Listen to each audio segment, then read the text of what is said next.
This pigeon was a war hero. His name was Cher Ami, and he was awarded medals for his service in World War I. On the 3rd of October 1918, during the Meuse-Argonne offensive, Cher Ami was dispatched on the battlefield and was shot down, but managed to fly back. He arrived at his loft with a message in the capsule still attached, hanging only by the ligaments of his destroyed leg. He was found to have been shot through the breastbone, blinded in one eye, and had a shattered right leg. Despite his wounds, he managed to fly 40 kilometers in just 25 minutes to deliver the message, thus helping to save 194 surrounded American infantrymen. Cher Ami died on June 13, 1919, from the wounds he had received on battle.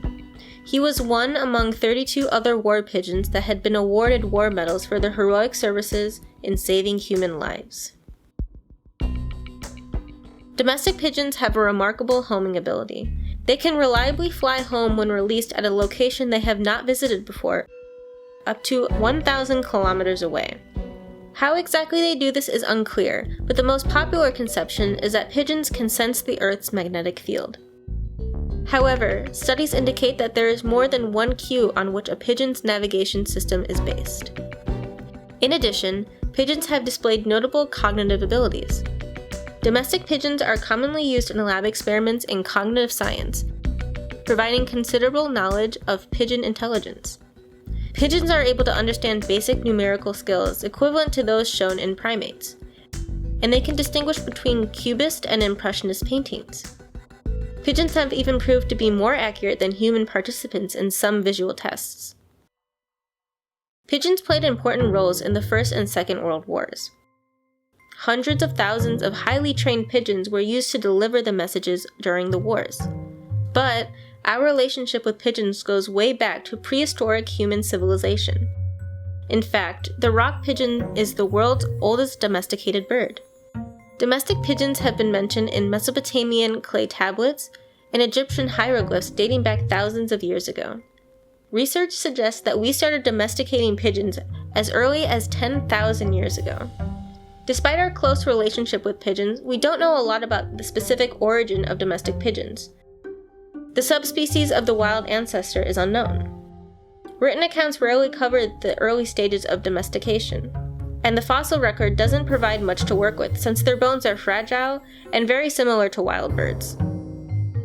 What we do know is that ancient civilizations kept a lot of pigeons, like the ancient Egyptians, who would sacrifice tens of thousands of pigeons at a time for ritual purposes. In early agricultural communities, pigeons were a reliable source of protein. With an abundant source of water and grain near human settlements, pigeons could breed year-round. Pigeons also mature quickly, fledging in about a month and often breeding in less than a year of age. The young birds, known as squabs, grow to a very large size before they can fly and are considered tastier than fully fledged adults. Pigeons played important roles in human history. They were used as food, pets, messengers, and even considered holy animals. Even their nitrogen-rich poop was valued as fertilizer. However, pigeons nowadays no longer have such a pleasant reputation. City pigeons today are seen as pests, and feral ones are considered invasive in many areas. Pigeons were such useful companions, so why are they hated now? You probably already know the answer. It's their droppings. Pigeons' acidic poop causes property damage. Pigeon poop can also be vectors of some human and livestock diseases, but cases of transmissions are rare. Additionally, people dislike them simply because they're often considered a nuisance for crowded places, being noisy, and eyeing your snack one too many times. Naturally, pigeons nest in cliffsides, but in urban environments, ledges of buildings make an excellent substitute. And since pigeons are generalists, they're not picky when it comes to food. Human food waste in cities are a bountiful food source for them. Pigeons are well adapted to urban life, allowing them to reproduce quickly and thrive in cities. Pigeons are labeled as an invasive species in North America, although there is little evidence that they're outcompeting other birds. On the other hand, the abundance of pigeons has provided a food source for local birds of prey, such as peregrine falcons, sparrowhawks, crows, and gulls.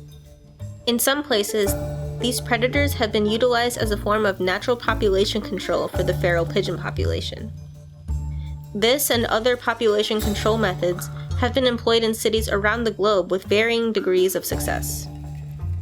The reason pigeons invade our cities is due to our own actions. We brought them around the world and let them loose. Europeans brought pigeons to America, and in the 18th century, interest in fancy pigeons grew. This resulted in a wide variety of pigeon breeds with striking features, and the pigeon fanciers often import even more birds for them to breed. Pigeon racers also frequently release a large number of birds during races.